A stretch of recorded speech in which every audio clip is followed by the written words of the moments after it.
through the eyes of Senator Marcus Calpurnius Bibulus, an aging Republican who witnessed the transformation, and Gaius Maecenas, Octavian's closest advisor and architect of the deception, we see how a teenage heir became a god-emperor, while convincing everyone he was just a humble servant of the people. The Ides of March had come and gone, leaving the Roman Forum stained with blood, and the Republic gasping for breath. In the aftermath of Julius Caesar's assassination, as senators fled the city and citizens barricaded themselves in their homes, a young man of 18 sat in his modest villa outside Rome, reading a letter that would change the course of history. Senator Marcus Calpurnius Bibulus adjusted his aging eyes to read the wax tablet once more, his weathered hands trembling slightly as he absorbed the shocking news. At 62, he had served in the Senate for over 3 decades, had witnessed the rise and fall of great men, but nothing had prepared him for this moment. "The boy has accepted the inheritance," he murmured to his freedman, Titus, who stood nearby with concerned eyes.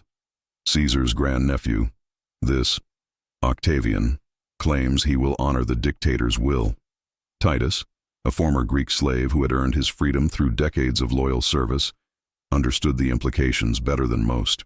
"Master, if he takes Caesar's name, if he becomes Gaius Julius Caesar Octavianus, then he inherits more than money," Bibulus finished grimly. "He inherits the loyalty of Caesar's veterans, the love of the people, and the hatred of every true Republican in Rome." Outside, the sounds of the city drifted through the open windows, merchants calling their wares, children playing in the streets, the distant clatter of cartwheels on stone. Rome appeared normal, but beneath the surface, the ancient republic was dying, and few realized that its executioner was not the bloody daggers of the conspirators, but the calculated ambition of a teenager who had learned to lie with the skill of a master politician. 3 days earlier, 50 miles south of Rome, Gaius Octavius had been studying rhetoric and philosophy in Apollonia when the news arrived. The messenger, dust-covered and exhausted from his desperate ride, had brought more than word of Caesar's death. He had brought a copy of the dictator's will, and with it, the key to unlimited power. Gaius Maecenas, a wealthy young noble who had become Octavian's closest friend and advisor, stood in the villa's garden as his friend read the document for the 100th time. At 24, Maecenas possessed the keen political mind of a born manipulator and the refined tastes of a true aristocrat. He understood that this moment would define not just Octavian's future, but the future of Rome itself. "The people love Caesar," Maecenas said, his voice calm and calculating. "They see him as the champion of the common man, the general who brought them wealth and glory. But they hate the idea of a king." Octavian looked up from the will, his pale eyes, so different from Caesar's dark, passionate gaze, showing a calculation that belied his youth. "Then we give them what they want to see. We honor Caesar's memory while promising to restore the republic he supposedly destroyed." "A dangerous game," Maecenas warned. "Mark Antony commands Caesar's legions. The conspirators still hold the city. You are just a boy with a famous name." "I am Caesar's son," Octavian corrected, his voice carrying a steel that surprised even his closest friend. "Not by blood, but by law. And Caesar's son would never abandon the republic that Caesar died defending. It was the first great lie, the foundation upon which all others would be built. Julius Caesar had been a dictator, a man who had crossed the Rubicon and destroyed the very republic that Octavian now claimed to champion. But in death, Caesar could be rewritten, reimagined, transformed from the republic's destroyer into its martyred protector. The journey to Rome took 3 days, and with each mile, Octavian's entourage grew. Word had spread that Caesar's heir was coming to claim his inheritance, and veterans of the Gallic Wars began to appear along the roads. These were hard men, scarred by years of warfare, who had followed Caesar to the ends of the earth and back. They looked at this pale young man and saw not the great general they had loved, but they saw Caesar's name, and that was enough. "Hail, Caesar!" they called as his modest carriage passed, and Octavian would nod gravely, playing the part of the reluctant heir burdened by destiny. In Rome, Senator Bibulus watched the young man's approach with growing alarm. He had known Caesar personally, had served as his co-consul during that disastrous year when the future dictator had shown his true colors. He had seen firsthand how Caesar could manipulate public opinion, how he could present his most outrageous power grabs as services to the people. "The boy is dangerous," Bibulus confided to his colleague, Senator Gaius Octavius Pollio, as they walked through the Forum Romanum. "He has Caesar's name, but not his obvious ambition. The people will trust him because he seems harmless." Pollio, a shrewd observer of human nature who would later become one of Rome's greatest historians, nodded thoughtfully. "What worries me is not what he says, but what he doesn't say. Have you noticed how carefully he chooses his words? He speaks of honoring Caesar's legacy, but he never specifies what that legacy is." "Exactly. And he promises to restore the Republic, but he never defines what that restoration means." As they spoke, Octavian's carriage entered the city through the Porta Capena, surrounded by a growing crowd of supporters. The young man had changed clothes during the journey. Gone was the simple tunic of a student, replaced by the purple-striped toga of a senator, though he held no such rank. It was a small detail, but it sent a clear message. He was no longer just Gaius Octavius, Caesar's grandnephew. He was now Gaius Julius Caesar Octavianus, and he intended to claim everything that name implied. The crowd that gathered in the Forum was a mixture of Caesar's veterans, urban plebs who had benefited from the dictator's public works projects, and curious citizens drawn by the spectacle. Octavian mounted the speaker's platform, the same rostra where Caesar had once addressed the people, where Mark Antony had delivered his famous funeral oration just weeks before. When he spoke, his voice carried clearly across the Forum, trained by years of rhetorical education, but infused with an emotion that seemed genuine to those who listened. "Citizens of Rome," he began, his young face grave with the weight of his words, "I come before you not as a conqueror, not as a would-be tyrant, but as a son who seeks to honor his father's memory and serve the republic that shaped us both." The crowd murmured its approval. Here was no Caesar, no larger-than-life figure who seemed to tower over ordinary mortals. Here was a young man, barely more than a boy, who spoke with humility and respect for tradition. "My father, Gaius Julius Caesar, died defending the principles of Roman greatness. He died believing that Rome's glory lay not in the ambitions of any single man, but in the strength of our institutions, the wisdom of our Senate, and the courage of our people." Bibulus felt his stomach turn. He had been there when Caesar marched on Rome, when the dictator had ignored the Senate's commands and crossed the Rubicon with his legions. Caesar had died many things, but he had not died defending the Republic. He had died as its destroyer. But the crowd loved what they heard. Here was Caesar's heir, promising not to seize power, but to restore it to its rightful place. Here was a young man who spoke of service rather than conquest, of tradition rather than revolution. "I accept the burden of my inheritance," Octavian continued, his voice rising with passion. "I will honor Caesar's will, pay his debts to the people, and ensure that his true legacy, the glory of Rome and the strength of the Republic, endures forever." The cheers that erupted from the crowd echoed off the marble columns and bronze statues that surrounded the Forum. Caesar's name had power, but combined with promises of Republican restoration, it became irresistible. As the crowd began to disperse, Maecenas approached his friend with a satisfied smile. "Masterfully done. You've given them exactly what they wanted to hear." "Have I lied to them?" Octavian asked, his tone suggesting genuine curiosity rather than moral concern. "That depends on how you define the Republic," Maecenas replied. "If the Republic is the system that has governed Rome for centuries, then yes, you've lied. But if the Republic is whatever system serves Rome's interests best, then perhaps you've told the truth. And which definition serves our purposes? The one that gets you the power to make the choice." That night, as Octavian settled into the villa that had once belonged to Caesar, he began to implement the strategy that would make him master of the Roman world. He would be all things to all people, Caesar's heir to those who loved the dictator, the Republic's savior to those who hated him. He would promise everything and commit to nothing, speak of service while accumulating power, praise tradition while quietly overturning it. The first step was to establish his legitimacy. Roman law required that he formally adopt his inheritance, taking not just Caesar's wealth but his name. The ceremony was conducted with all the solemnity of ancient tradition, but it was performed by priests who owed their positions to Caesar's patronage, witnessed by citizens who had benefited from Caesar's largesse, and recorded by scribes who understood that their future depended on the new Caesar's success. Gaius Octavius died that day, killed not by violence but by ambition. In his place stood Gaius Julius Caesar Octavianus, a young man who had learned the most important lesson in Roman politics. The people will accept any lie if it's told with sufficient conviction and wrapped in the language of their deepest beliefs.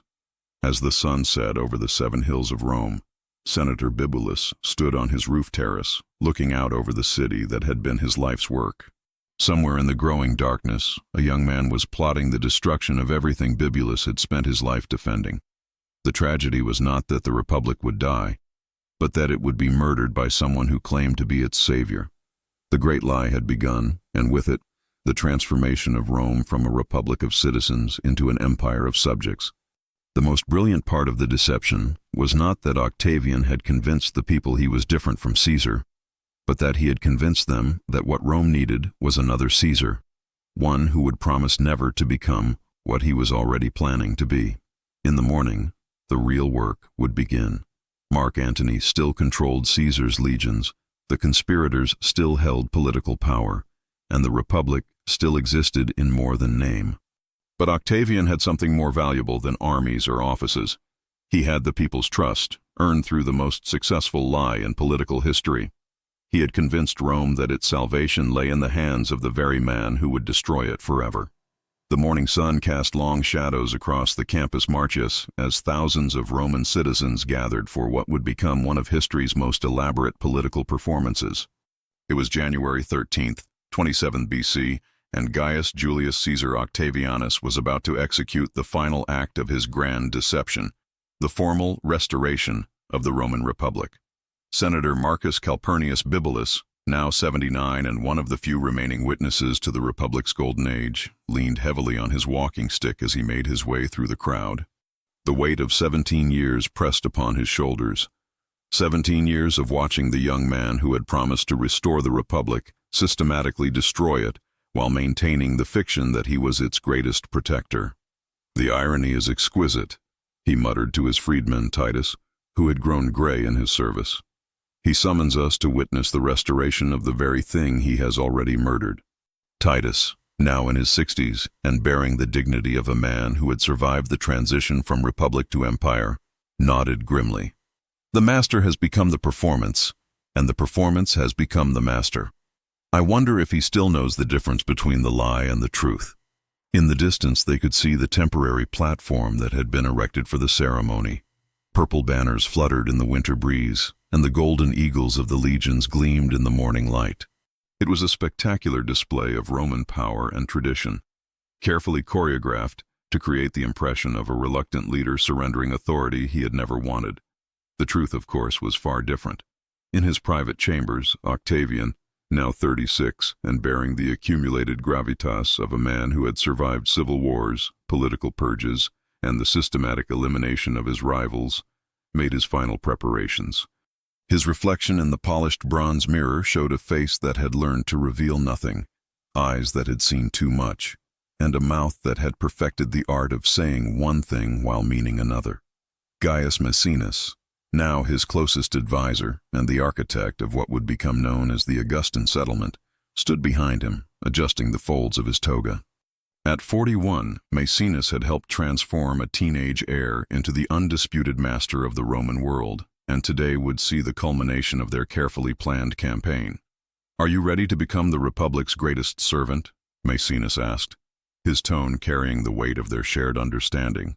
"I have been practicing the role for 17 years, Octavian replied, his voice carrying a note of weariness that might have been genuine. "Today I simply make it official." The ceremony began with the traditional rituals, sacrifices to the gods, prayers for Rome's welfare, and the invocation of the ancestors who had built the Republic. Octavian played his part perfectly, appearing grave and reluctant, burdened by the weight of responsibility that the people had placed upon his shoulders.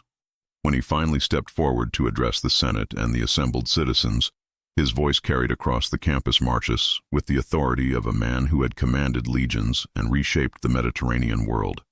"Senators and citizens of Rome," he began, his words carefully measured and delivered with the skill of a master orator. "For 17 years, I have carried the burden of emergency powers granted to me in times of crisis. I have used these powers not for personal gain, but to restore peace to our troubled republic, to secure our borders, and to ensure that Roman law and Roman justice prevail throughout our territories." The crowd listened in respectful silence, but Bibulus caught the subtle manipulation in every phrase. Emergency powers that had been granted for specific purposes had become permanent fixtures of government. The restoration of peace had required the elimination of anyone who might threaten Octavian's authority. The securing of borders had created a military machine loyal to one man rather than to the state. But emergency powers are meant to end when the emergency passes, Octavian continued, his voice rising with apparent conviction. "And I stand before you today to declare that the emergency has passed. Rome is at peace, our enemies are defeated, and our republic is secure." He paused, allowing the weight of his words to sink in, then reached into his toga and withdrew a scroll, the formal document that would supposedly return all powers to the Senate and people of Rome. "Therefore, I hereby resign all extraordinary offices, surrender all emergency powers, and return to you the authority that you entrusted to me in your hour of need. I ask only that you allow me to serve as a simple citizen, to contribute what I can to the welfare of our republic, and to enjoy the peace that we have built together." The theater was magnificent. Here was the most powerful man in the world, voluntarily surrendering absolute authority and asking for nothing in return. The crowd erupted in applause, and even some of the senators, men who should have known better, seemed moved by the spectacle. But Bibulus was watching more carefully. He noticed that Octavian's supporters in the crowd seemed remarkably well organized, their cheers perfectly timed to support the emotional peaks of the speech. He observed that the senators who rose to speak in favor of accepting the resignation were all men who owed their positions to Octavian's patronage. Most tellingly, he saw that the scroll Octavian held was sealed with wax that was still soft. It had been prepared that very morning, suggesting that the spontaneous decision to resign had been carefully planned in advance. The Senate's response was as choreographed as everything else. Senator after senator rose to praise Octavian's selfless service, to speak of his irreplaceable contributions to Roman welfare, and to argue that accepting his resignation would be tantamount to abandoning the Republic in its hour of greatest need. "Citizens of Rome," declared Senator Gaius Octavius, his voice carrying across the campus marches, "we cannot allow the man who has saved our republic to abandon it now. The peace we enjoy, the prosperity we have achieved, the security we feel, all of these depend upon the wisdom and leadership of our greatest citizen." Other senators echoed these sentiments, each adding their own variations on the theme that Octavian's resignation would be a disaster for Rome. The performance was so convincing that even some of Octavian's genuine opponents found themselves nodding in agreement. When the formal vote was called, the result was never in doubt. By an overwhelming margin, the Senate refused to accept Octavian's resignation. Instead, they granted him new powers, new titles, and new authorities that would formalize his position as Rome's permanent leader. The most significant of these was the title Augustus, a name that conveyed religious authority, suggesting that its bearer was blessed by the gods themselves. It was a masterful choice, combining the appearance of humility with the reality of unlimited power. Octavian had not made himself king or dictator, titles that would have aroused Republican opposition.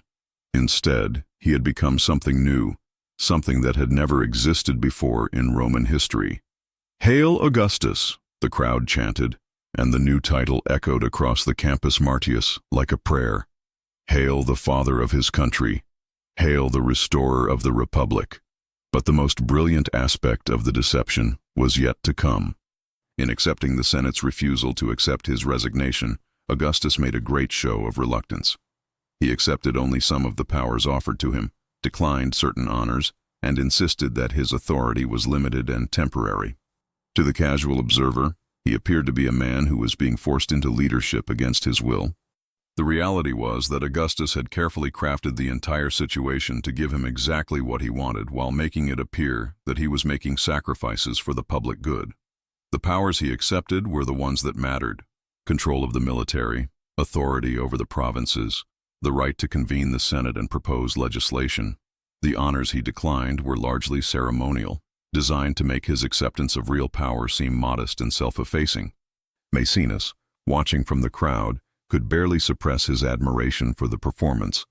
They had transformed the end of the Roman Republic into its apparent restoration, had made the creation of a monarchy appear to be the preservation of democracy, and had convinced the Roman people that their new emperor was actually their most devoted servant. As the ceremony concluded and the crowd began to disperse, Augustus made his way through the throng of well-wishers and supporters. He moved with the practiced grace of a man who had spent decades in the public eye, accepting congratulations with appropriate humility, promising to serve faithfully, and assuring everyone that nothing fundamental had changed. But everything had changed. The Roman Republic, which had governed the Mediterranean world for 5 centuries, was dead. In its place stood something new: an autocracy disguised as a democracy, a monarchy that dared not speak its name, an empire ruled by a man who insisted he was merely the first citizen among equals. Senator Bibulus, making his slow way home through the crowded streets of Rome, reflected on what he had witnessed. He had lived through the final destruction of the system he had spent his life serving, and he had watched that destruction presented as the system's salvation. "The boy has become a master," he said to Titus as they walked. "He has convinced Rome that its freedom lies in his hands, that its republic is safe only under his protection, that its democracy depends upon his autocracy." "Will the people ever realize what they have lost?" Titus asked. Bibulus was quiet for a long moment, listening to the sounds of the city around them, the laughter of children, the calls of merchants, the conversations of citizens going about their daily lives. Rome was prosperous, secure, and at peace. The streets were safe, the borders were defended, and the empire was expanding. By any practical measure, Augustus had given the Roman people exactly what they wanted. "No," he said finally. "They will never realize it, because Augustus has given them something better than freedom. He has given them the illusion of freedom combined with the reality of security. They can still vote, but only for candidates he approves. They can still debate, but only within limits he sets. They can still call themselves citizens of a republic, but they are actually subjects of an empire. And that is enough? For most people, yes. Freedom is a burden as much as a gift. It requires constant vigilance, difficult choices, and the acceptance of uncertainty. Augustus offers them the appearance of freedom without its responsibilities, the benefits of citizenship without its risks." That evening, as Augustus dined with his closest advisors in his modest home on the Palatine Hill, he allowed himself a moment of satisfaction. The great work was complete. The Roman Republic was dead, but the Roman people believed it had been reborn. The empire was his to command, but his subjects thought they were still citizens of a free state.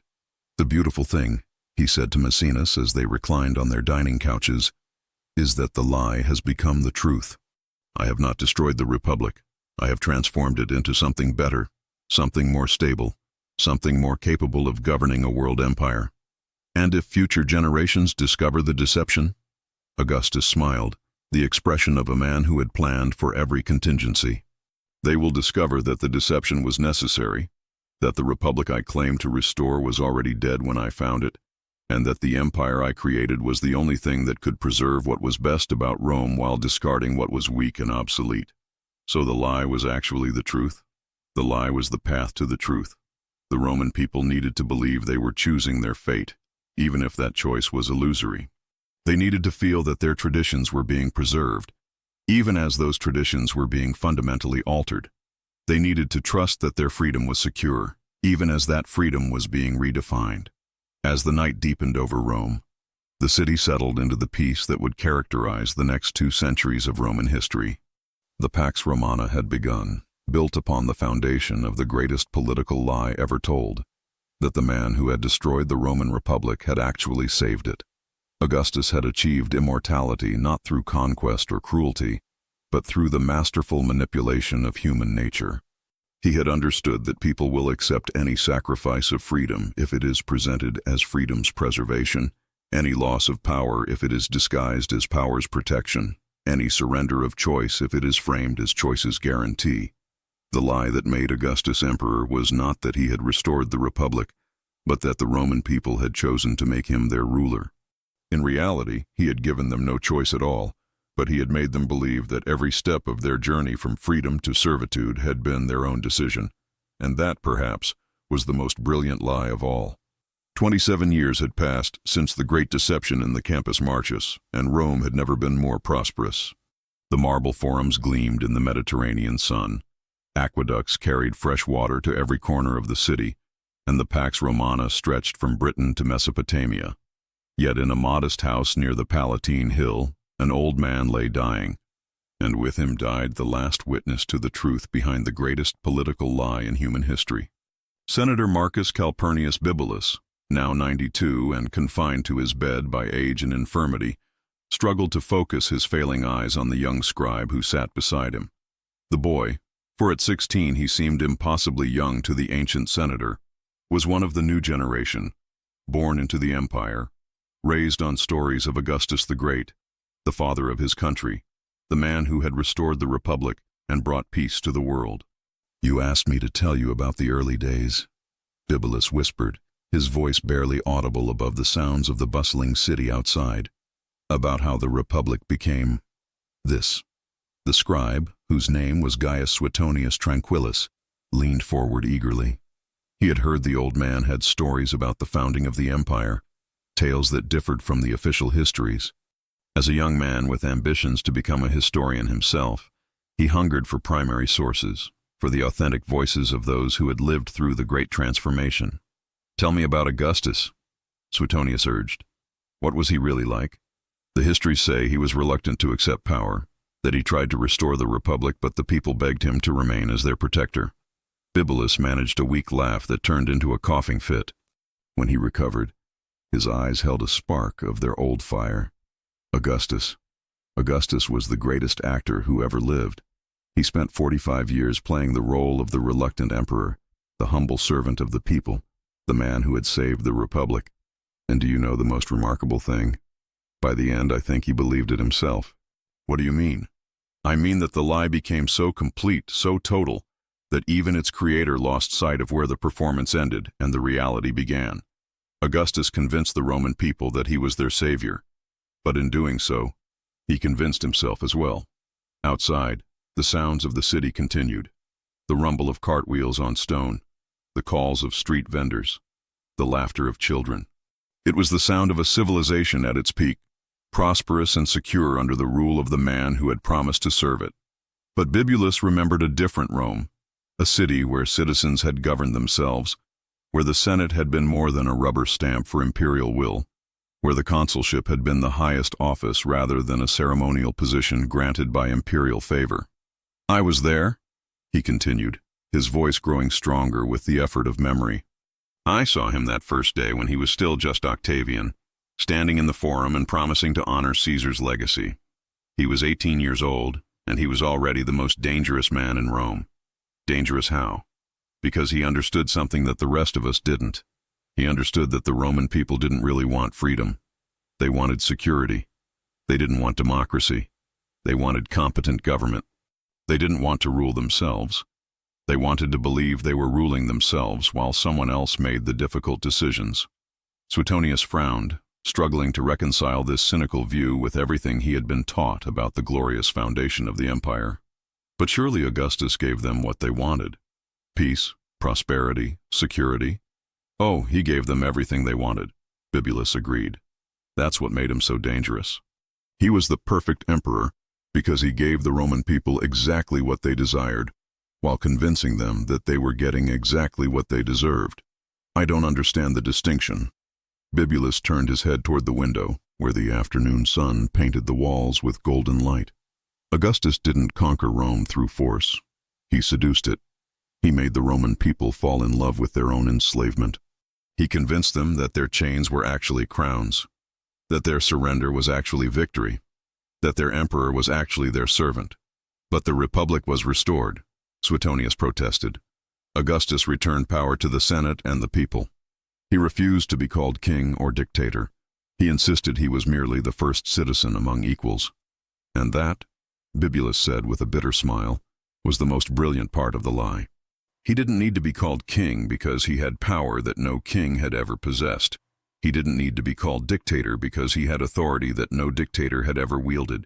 He created something entirely new, a system of government that combined the efficiency of monarchy with the legitimacy of democracy, the power of tyranny with the consent of the governed. The old senator paused, gathering his strength for what he knew would be his final testimony to the truth he had witnessed. I watched him do it, step by step, year by year. First, he eliminated his rivals, not through prescription lists like Sulla, but through civil wars that he presented as struggles to save the Republic. Mark Antony became the villain who threatened Roman values with his Egyptian queen. The conspirators who killed Caesar became enemies of the people who had loved their dictator. One by one, anyone who might challenge his authority was removed, and each removal was presented as a service to Rome. Then he began to accumulate powers. Not all at once, that would have been too obvious. Instead, he accepted them reluctantly, one at a time, always insisting that he didn't want them, but that the crisis of the moment required his sacrifice. Emergency powers became permanent powers. Temporary commands became lifetime appointments. Special authorities became routine functions. Finally, he restructured the entire system of government while maintaining the fiction that nothing had changed. The Senate still met, but its members were his appointees. Elections were still held, but the candidates were his choices. Laws were still passed, but they originated in his household rather than in public debate. Suetonius scribbled furiously, trying to capture every word. But why did no one object? Why did no one call him out on the deception? Because, Bibulus said, his voice now barely a whisper, the deception was so complete that even his opponents couldn't see it clearly. He never took power. He was always given it. He never demanded authority. It was always offered to him. He never imposed his will. He always responded to the will of the people. And the people believed this. The people wanted to believe it. Augustus understood that humans have an infinite capacity for self-deception when the truth is inconvenient. He gave them a story that made them feel good about themselves. They weren't subjects who had surrendered their freedom. They were citizens who had chosen the best possible leader. They weren't living under a monarchy. They were living in a restored republic that happened to be led by an exceptional man. And this story became the official history? Bibulus nodded weakly. Augustus lived for 45 years after he became emperor. That's almost 2 generations.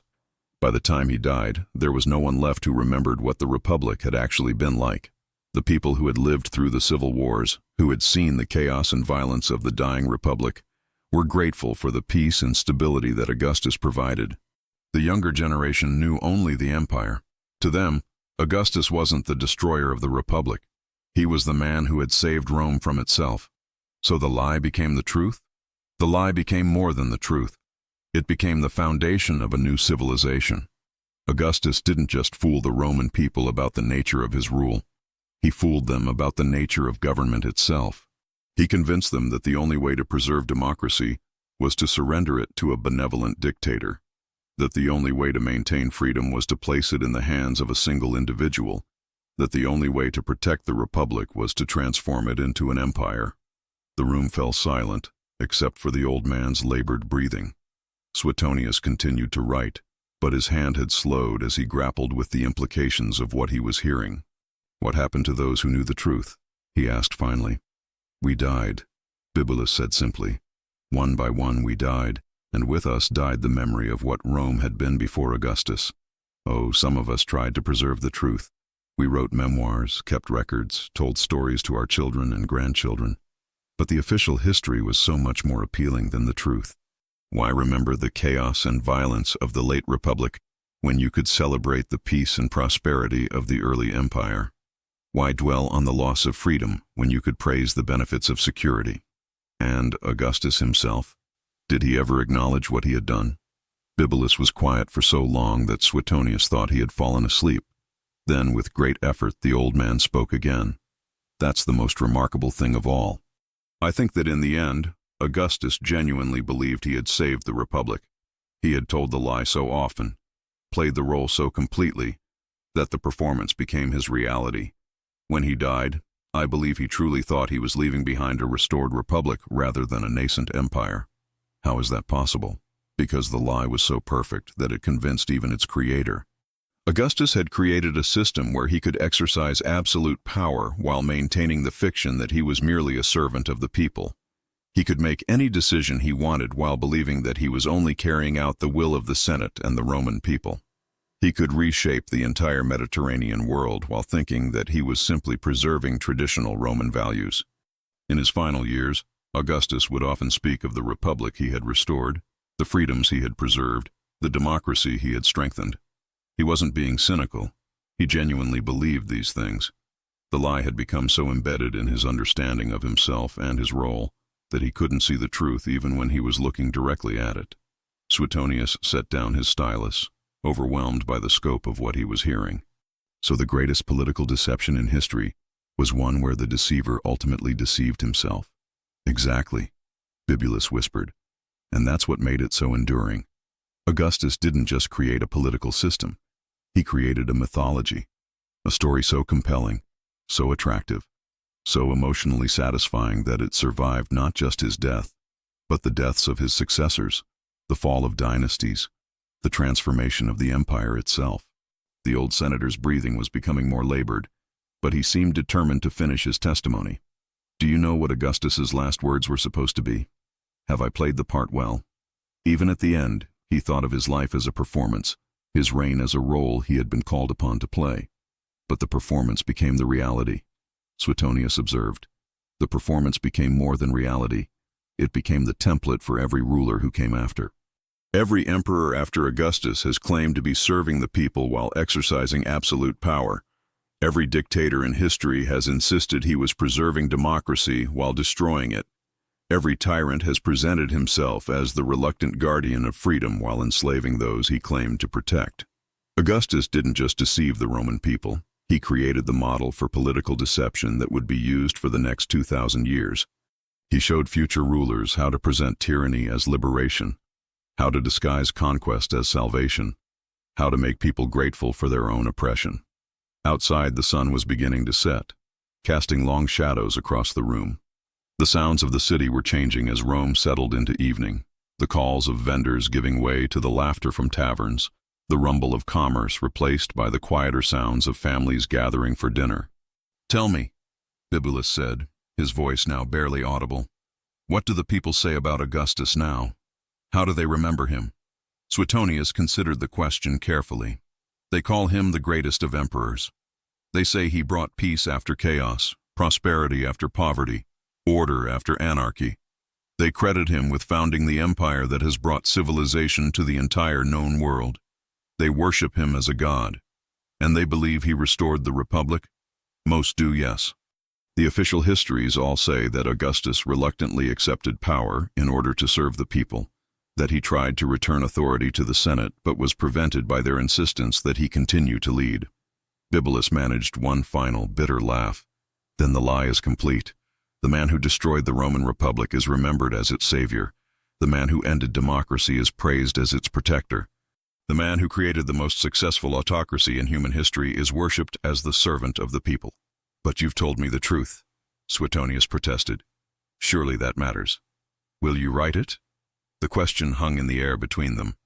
Suetonius thought of his ambitions, his hopes for a career as a historian, his desire to find favor with the current emperor. Writing the truth about Augustus would be more than dangerous. It would be career suicide. The empire was built on the mythology of its founder. To challenge that mythology would be to challenge the legitimacy of the entire system. I don't know," he admitted. "Of course you don't," Bibulus said gently.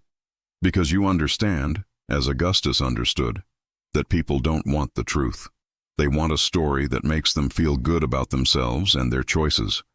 The truth about Augustus is that he was a brilliant politician who destroyed the Roman Republic through a masterful campaign of deception. But the story about Augustus is that he was a noble leader who saved Rome through his reluctant sacrifice. Which story will survive? The story will survive, because stories are always more powerful than truth. Augustus understood this. He knew that if he could control the narrative, he could control everything else. He didn't just conquer Rome with legions and political maneuvering. He conquered it with a story so compelling that even those who knew it was false found themselves wanting to believe it. Bibulus closed his eyes, his strength finally failing. The Republic died the day a teenage boy realized that the Roman people wanted to be lied to.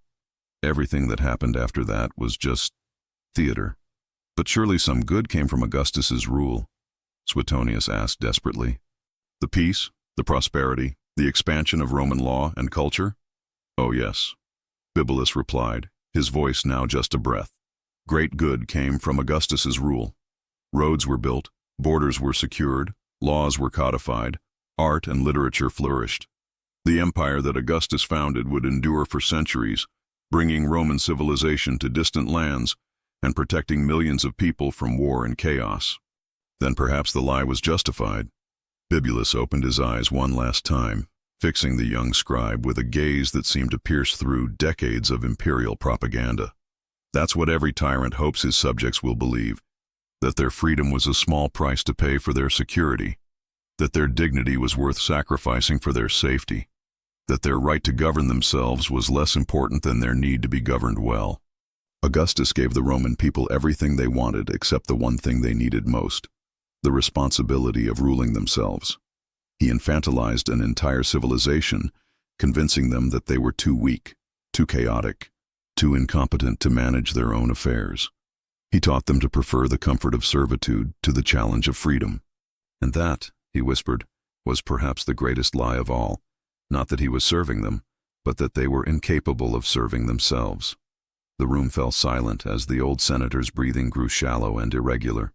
Suetonius sat motionless, his mind reeling from everything he had heard. In the space of a single afternoon, his understanding of the empire's foundation had been completely overturned. As the last light of day faded from the windows, Marcus Calpurnius Bibulus drew his final breath. With his death, the last witness to the truth behind Augustus's great deception was gone. The secret that had shaped the destiny of the Roman Empire died with him, leaving only the official story, the beautiful lie that had conquered the world. Suetonius gathered his writing materials and made his way out into the Roman evening.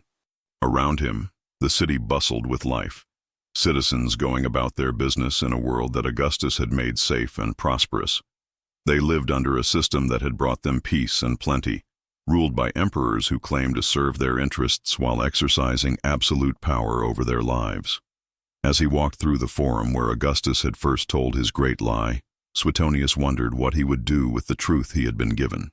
Would he risk everything to preserve the testimony of the last Republican? Would he find a way to weave the old senator's revelations into his historical works? Or would he, like so many before him, choose the safety of the official story over the danger of the truth? The answer, he realized, would determine not just his own fate, but the fate of historical memory itself. In his hands lay the power to preserve or destroy the final witness to the greatest political deception in human history. Above him, the stars began to appear in the darkening sky, the same stars that had shone down on the forum when a young man named Octavian had first promised to restore the Republic. Now, nearly 60 years later, that young man was remembered as a god, worshipped throughout the empire as the divine Augustus, the father of his country, the man who had saved Rome from itself. The lie had become eternal, carved in marble, sung in verse, taught to children as the foundation story of their civilization. And perhaps, Suetonius thought as he made his way home through the peaceful streets of imperial Rome, that was exactly as it should be. After all, Augustus had understood something that his critics had missed, that sometimes the most profound truth could only be preserved through the most beautiful lie. He had destroyed the Roman Republic not out of ambition or cruelty, but out of necessity. He had created the Roman Empire not for his own glory, but for the welfare of millions of people who needed strong leadership more than they needed political freedom. The great lie that Augustus told was not that he had restored the Republic, but that the Republic had ever been worth restoring. The truth was that democracy was too precious to be left to the people, that freedom was too important to be exercised by those too weak to handle it, that civilization was too valuable to be entrusted to the chaos of popular government. Augustus had saved Rome by lying to it, and his lie had become the foundation of the greatest empire in human history. That was his legacy, not the destruction of the Republic, but its transformation into something better, something stronger, something that could endure for 1,000 years. As Suetonius reached his home, he made his decision. He would write the official history, the beautiful story that made people proud of their empire and grateful for their emperor. The truth could die with Bibulus. It was too dangerous to preserve and too destructive to reveal. The lie that made Augustus emperor would live forever, because it was the lie that the world needed to believe. And perhaps in the end, that made it more true than any mere fact could ever be. The great deception was complete, and with it, the transformation of the ancient world. The Roman Republic was dead, but the Roman Empire would endure for centuries, carrying the legacy of the man who had convinced the world that its greatest destroyer was actually its greatest savior. Augustus had lied to Rome, but in doing so, he had given it immortality. And that, perhaps, was the most honest thing any ruler had ever done. Epilogue: the eternal lie. Centuries passed, and the Roman Empire endured just as Augustus had planned. Emperors came and went, some wise and some foolish, some beloved and some despised, but all of them ruling within the system that Augustus had created through his masterful deception. The story of the reluctant emperor who had restored the Republic became the founding myth of Western civilization. It was repeated in schools, carved on monuments, and passed down through generations as the story of how one man's sacrifice had saved the world. And in the end, perhaps it was true. Perhaps Augustus had saved Rome, not by restoring its republic, but by replacing it with something better suited to the realities of governing a world empire. Perhaps the lie he told was actually the deepest truth, that sometimes freedom must be sacrificed for security, democracy for efficiency, chaos for order. The Roman Empire that Augustus founded with his beautiful lie would eventually fall, but its legacy would endure. Every nation that claimed to be the heir of Rome, every leader who promised to serve while seeking to rule, every government that claimed democratic legitimacy while exercising autocratic power, all of them would be following the template that Augustus had created. The lie that made Augustus emperor became the lie that made civilization possible. And in the 21st century, as people around the world continued to choose security over freedom, order over chaos, the guidance of leaders over the responsibility of self-governance, they were still living within the world that Augustus had created through his great deception. The Republic was dead, but the empire was eternal, and that, Augustus would have said, was exactly as it should be.